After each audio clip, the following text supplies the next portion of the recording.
Hello guys, welcome back to our YouTube channel TFI Muchetlu, and here is a non-spoiler review of the movie They Call Him OG. And ఈ movie review చెప్పే ముందుగా మా ఛానల్ని like share and subscribe చేసుకోవడం మర్చిపోకండి. And second thing, ఇప్పటి వరకు మీరు ఓజీ టికెట్ బుక్ చేసుకోకపోతే వెంటనే చేసుకోండి, it's all worth it. And ఈ ఓజీ మూవీ లాస్ట్ 12 yearsలో వచ్చిన బెస్ట్ మూవీ అని చెప్పొచ్చు పవన్ కళ్యాణ్ది. అండ్ మనం ఈ రివ్యూలోకి వచ్చేస్తే, రివ్యూలో పాజిటివ్స్ ఏంటంటే ఎలివేషన్ సీన్స్ భయ్య ఏం పడ్డాయంటే దానికే మీ టికెట్ వర్త్ కన్ఫామ్గా సెట్ అవుతుంది. అండ్ నెక్స్ట్ విజువల్స్ని ఎంత బాగా చూపించారంటే దీని మెయిన్ క్రెడిట్ అయితే మనం డిఓపి రవిచంద్రన్ గారు అండ్ మన ఎడిటర్ నవీన్ నూలి గారికి అయితే ఇవ్వాలి. కింగ్డమ్ అయితే ఎవరైతే ఎడిట్ చేశారో ఈ మూవీ కూడా అతనే ఎడిట్ చేశాడు అనమాట. షార్ట్స్ అయితే చాలా క్రేజీగా పడ్డాయి. అండ్ బీజిఎం గురించి మనం మాట్లాడుకుంటూ పోతే రోజులు కలిసిపోతాయి, కానీ బీజిఎం గురించి అయితే మనం చెప్పలేము. ఎంత బాగుందంటే తమన్ అయితే బాలకృష్ణ గారికి మాత్రమే బాగా కొడతారనుకున్నాం కదా. మొన్నటి వరకు నందమూరి తమన్ అన్నారు, ఇప్పుడైతే కొనిదల తమన్ అని పక్కా అంటారు. అండ్ యాక్షన్ సీన్స్ భయ్యా ఏమన్నా ఉన్నాయంటే చాలా క్రేజీగా ఉంది యాక్షన్ సీన్స్. ఇప్పటి వరకు మీరు పిఎస్పీకే లైఫ్ టైంలో ఇంత మంచి యాక్షన్ సీన్స్ అయితే చూసుండరు. ఓజీ మూవీలో అయితే అంత మంచి యాక్షన్ సీన్స్ అయితే చూస్తారు. And last but not the least, Pawan Kalyan screen presence ఎంత క్రేజీగా ఉందంటే అంత క్రేజీగా ఉంది. నేను ఏ మూవీతో కంపేర్ చేయను పవన్ కళ్యాణ్ స్క్రీన్ ప్రెసెన్స్ గురించి, but it's a different Pawan Kalyan చూస్తారని అయితే నేను అయితే గ్యారంటీ ఇస్తాను.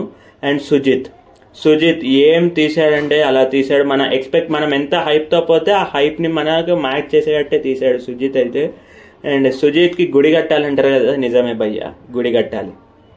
అండ్ ఈ మూవీలో నెగిటివ్స్ విషయానికి వచ్చేస్తే నాకు నెగిటివ్స్ చెప్పాలని లేదు పెద్దగా, బట్ యాజ్ ఏ రివ్యూవర్ నా బాధ్యత అది, సో నేను చెప్తాను. నెగిటివ్ వచ్చేస్తే ఫస్ట్ నెగిటివ్ వచ్చేసి స్టోరీ అనమాట. స్టోరీ కొంచెం నాకు అంతగా ఎక్కలేదు.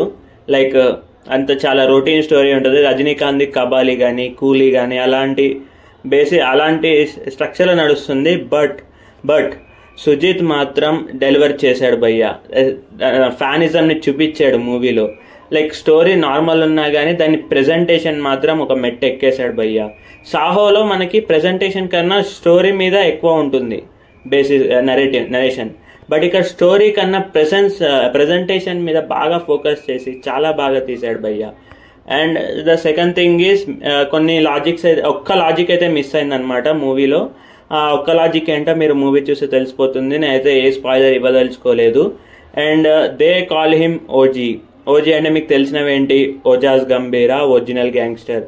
అండ్ అది కరెక్టా కాదా అనేది మీరు మూవీ చూసి అయితే తెలుసుకోవాలి. ఇంతకన్నా నేనేం ఎక్కువ చెప్పలేను. అండ్ ఈ మూవీకి నేను ఫైనల్గా ఇచ్చే రేటింగ్ అయితే 4 out of 5. నాకు ఆ స్టోరీ ఒక్కటి కరెక్ట్గా ఉండుంటే అయిపోయేది. అండ్ ఫస్ట్ హాఫ్లో కొంచెం లాగ్ అనిపించింది అంతే, ఇంకా మిగతా అంతా అయితే నెక్స్ట్ లెవెల్ తీశాడు మూవీ అయితే. అబ్బా. ఇంకా లాస్ట్కి చెప్పాలంటే ప్రియాంక మోహన్ గారు, అర్జున్ దాస్ గారు, నెక్స్ట్ ఓమి, ఇమ్రాన్ హష్మి గారు, వీళ్ళంతా యాక్టింగ్ అయితే బాగా చేశారు. ఇంకా ప్రకాష్ రాజు కూడా బాగా చేశారు. సో నేనైతే 4 ఇస్తున్నాను రేటింగ్. మీరు మూవీ చూసింది మీరు ఎలా అనుకుంటున్నారు కింద కమెంట్ చేయండి. అండ్ మళ్ళీ చెప్తున్నాను, please like share and subscribe to my YouTube channel. Next Kantara వస్తుంది, దానికి కూడా మేమే అర్లీగా రివ్యూ చేయడానికి ట్రై చేస్తాం. Okay, see you.